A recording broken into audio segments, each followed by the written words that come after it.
My mother spent 20 years giving my brothers everything while telling me daughters were burdens. Now, she's begging for my kidney? I grew up invisible in a house with 3 boys. My brothers Anthony, Joseph, and Luis got new clothes every season while I wore their hand-me-downs, modified with safety pins to look less masculine. They played travel sports that cost thousands, while I was told dance lessons were frivolous expenses we couldn't afford. They each got cars for their 16th birthdays, while I was told I could use the bus because girls didn't need independence. Mom would make elaborate dinners for their achievements, a B+ on a test, making JV basketball, getting a date to homecoming. When I got straight A's, she'd nod and say grades were easier for girls because we didn't have the pressure boys faced. When I got into Yale on a full scholarship, she said I probably got in because of quotas, that they needed more females. The boys got college funds started at birth. I found out when I was 17 that Mom had actually started one for me too, but drained it when Anthony needed bail money at 19, Joseph needed rehab at 21, and Luis crashed his 3rd car at 18. She said boys made mistakes that needed fixing, girls just needed to marry well. I worked 3 jobs through college while my brothers got monthly allowances. Mom would call asking why I never visited, guilt-tripping me about abandoning family, while simultaneously telling me not to come home for holidays because they didn't have room with all the boys' girlfriends staying over. I became a biochemist, specialized in genetic research, published papers, won awards. Mom told people I worked in a lab, like a technician,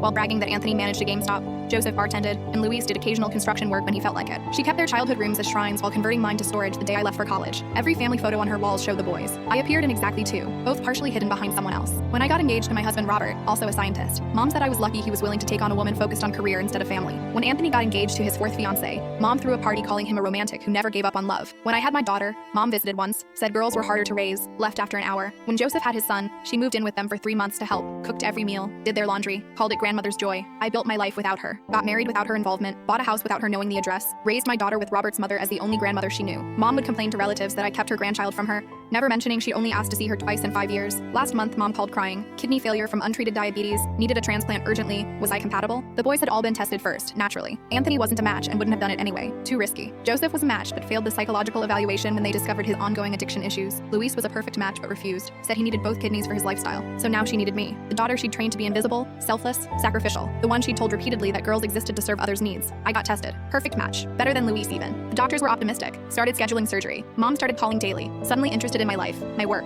my daughter. Saying she'd always been proud of me, that I was her special girl, that we'd have a new beginning after this. The day before surgery, I went to see her. She'd gathered the whole family to thank me. Her first time acknowledging my existence as valuable in 20 years. Anthony was there with fiancé number 5. Joseph, fresh out of rehab again. Luis with his pregnant girlfriend he'd met 2 weeks ago. Mom made a speech about family, about how daughters were blessings, how she'd always known I was special. Then she said it. This is what daughters are for, to take care of everyone else. I raised you right. I stood up, looked at my brothers who were nodding along, and pulled out my medical papers. I'm not doing it, I said. I've withdrawn my consent. The surgery is canceled. Mom started wailing about death sentences, cruelty, betrayal. The boys started screaming about selfishness, about murdering their mother. Luis threatened to sue me to force the donation. Joseph called me evil. Anthony said Dad would be ashamed. I looked at them all and said, I'm what you made me. Invisible. And invisible people can't donate organs. Left them there screaming. Mom's still on the waiting list. The boys take turns driving her to dialysis. They complain constantly about the inconvenience. She called yesterday saying she forgives me. I didn't answer. My daughter doesn't even know her name.